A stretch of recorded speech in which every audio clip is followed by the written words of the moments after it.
राज्यभरात उष्णतेच्या लाटेचा इशारा देण्यात आला आहे।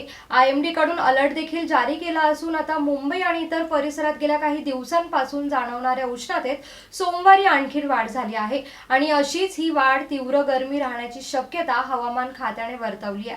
विशेषतः मुंबई, ठाणे, रत्नागिरी आणि रायगड जिल्ह्यात उष्णतेच्या लाटेचा इशारा देण्यात आला आहे।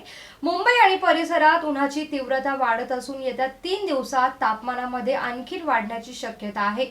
उन्हाळ्यात वाढत्या उष्णतेमुळे आरोग्यावरती दुष्परिणाम होऊ शकतात, त्यामुळे उन्हाळ्यात आपण आपल्या स्वतःची काळजी घेणं तेवढंच आवश्यक आहे। सोबतच वाढत्या उष्णतेमुळे आपण आपली काळजी कशी घेऊ शकता यासाठी काही खास टिप तुमच्यासाठी। टिप नंबर 1, भरपूर पाणी प्या, आपल्या शरीराला हायड्रेट ठेवा। तुम्ही थंड शीतपेय उन्हाळ्यामध्ये घेऊ शकता। कॅफीन युक्त पेय शक्यतो उन्हाळ्यामध्ये टाळा। लिंबू पाणी, उसाचा रस यांसारखं शीतपेय तुम्ही घेऊ शकता आणि तुमचं शरीर हायड्रेट ठेवू शकतात। टिप नंबर 2, घराबाहेर पडताना उन्हापासून बचाव करण्यासाठी छत्रीचा वापर करा।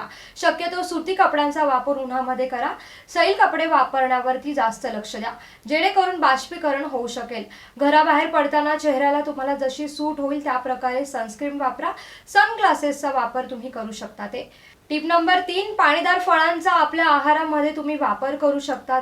टिप नंबर 4, उन्हातून घरी गेल्यावर लगेचच पाणी न पिता थोडा वेळ बसा आणि मग गूळ आणि पाणी घ्या, त्यामुळे शरीराला थंडावा मिळेल।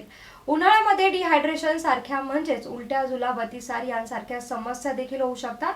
त्यासाठी आपण आपला अन्न आहार शक्यतो साधाच ठेवा।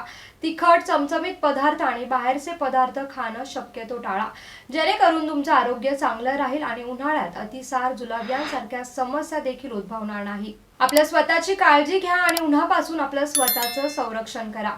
धन्यवाद।